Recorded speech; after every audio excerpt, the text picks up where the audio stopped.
Autre rendez-vous en cette fin de semaine, le 19e Salon du Livre dans la Halle au Blé d'Alençon. Parmi les auteurs présents, l'ancien médecin de campagne de Mortré qui vient de publier ses souvenirs.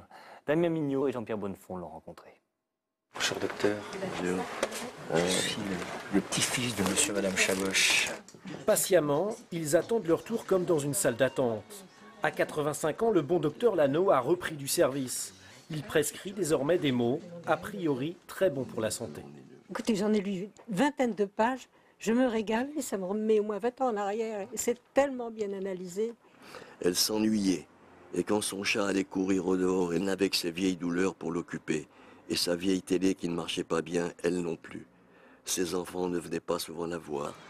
Un recueil de lettres rédigé à l'époque où il exerçait dans le petit village de Mortré. Des souvenirs, des histoires de médecins de campagne qui voyaient dans sa modeste clientèle toute la richesse de son métier. À travers des gens très simples, de vieilles dames, de vieux messieurs, eh bien, on découvre, vous verrez dans le livre, que c'était des gens qui méritaient d'être connus. Et comme je ne les ai pas, ils sont tous morts ces gens-là, je ne les ai pas empêchés de mourir, bien sûr, je ne suis pas le docteur Faust, mais dans l'encre du stylo, la mort se dissout. Marie-Claire a fait partie de ses patientes. Voilà. Dans votre livre, vous dites prendre la main. Oui, ça. C'est autre chose que de taper une prescription sur ordi. Elle n'oubliera jamais ce médecin humaniste aux idées engagées. Monsieur Lano est au planning familial à l'époque. Il était plutôt encore à contre-courant de ce qui se pensait et de ce qui se faisait. Et moi, j'ai profité de son humanisme.